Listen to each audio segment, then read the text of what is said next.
way, FYI, yours is dead too. And I'm like, what? So a few months ago, somebody told me this tree right here was dead.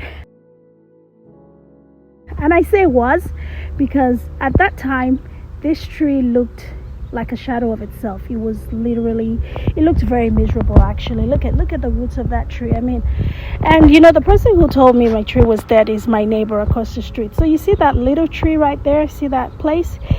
The day he told me, he was actually planting that tree a couple of months ago, right before fall, and he had uprooted the one just like mine that was dead in front of his house. And it was like, your tree? And I'm like, why are you planting another tree? It was like, oh, it's dead. And I was like, by the way, FYI, yours is dead too. And I'm like, what? It's dead? And I'm like, okay. But here's what I did.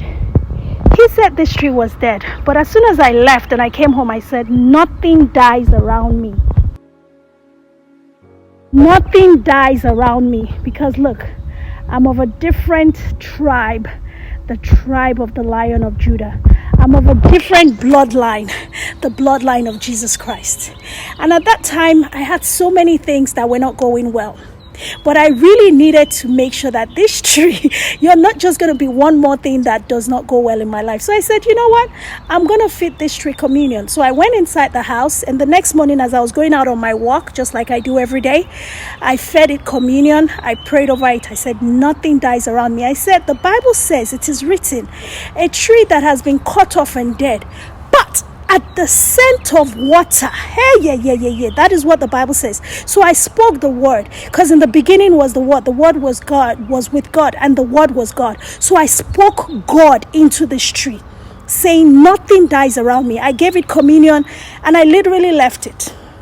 And for the rest of fall, it was like, let me see, Thanksgiving, Christmas, January, February, spring came along. Everybody's tree went into full bloom.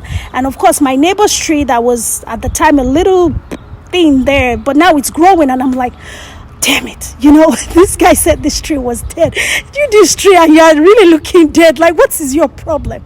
Now, fast forward into the month of April, when it was like after spring and you're having the spring cleaning, and I had my grass guy come out and cut my grass. And I was like, you know what, Guillermo, I need you to cut down this tree. It's dead, you know, it's dead or whatever. You know, I'm going to see what I need to do, but I don't want it dead. And he looked at me and said, hey, Senora, your tree is not dead.